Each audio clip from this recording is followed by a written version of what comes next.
30 ምንድነው ሎድ ዲስትሪቢዩሽን እንዲኖር ነው። ቢያንስ ኢምባንክመንት እዚህ ጋር ፓይፑ ኢምባንክመንት በጣም ከበዛ ኦቨር በርደን ይበዛበታል፣ ፓይፑ ክራሽ ላይ ያደርግ ይችላል።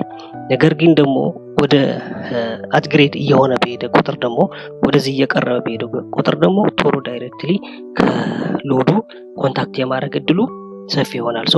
በርደን ሎዱን ዲስትሪቢዩት ለማድረግ ቢያንስ 30 ሳንቲም ወራድ ብለን መጀመር አለብን ከፔቭመንት ሌየራችን ማለት ነው። ስለዚህ እኔ አሁን ልቀጥል። ከዚህኛው መጣና ከዚህ ተነስቼ እዚህ ጋር መጣና እንደዚህ ላድርግ። ፓይፔን እንደዚህ ቢቀመጥልኝ ብዬ ጀመርኩ። ይሄ አንድ ላይ የፓይፔ ቶፕ ነው ብዬ ነው የማስበው። ይሄንን ፓይፔ ኦልሬዲ ዲተርማይን ተደርጎ ይሰጠኛል። ይሄንን ስፔሲፊኬሽን ልውሰደውና ያው እንደዛ አይነት ስለሚሰጣችሁ ይሄ ስፔሲፊኬሽን ልውሰደው። ስፔሲፊኬሽን ይሄንን እንትኖች ይሰጠናል። ስለዚህ ይሄ ስፔሲፊኬሽን ልውሰደውና ከዚህ ያየው እንትን ላድርግ። ፓይፔ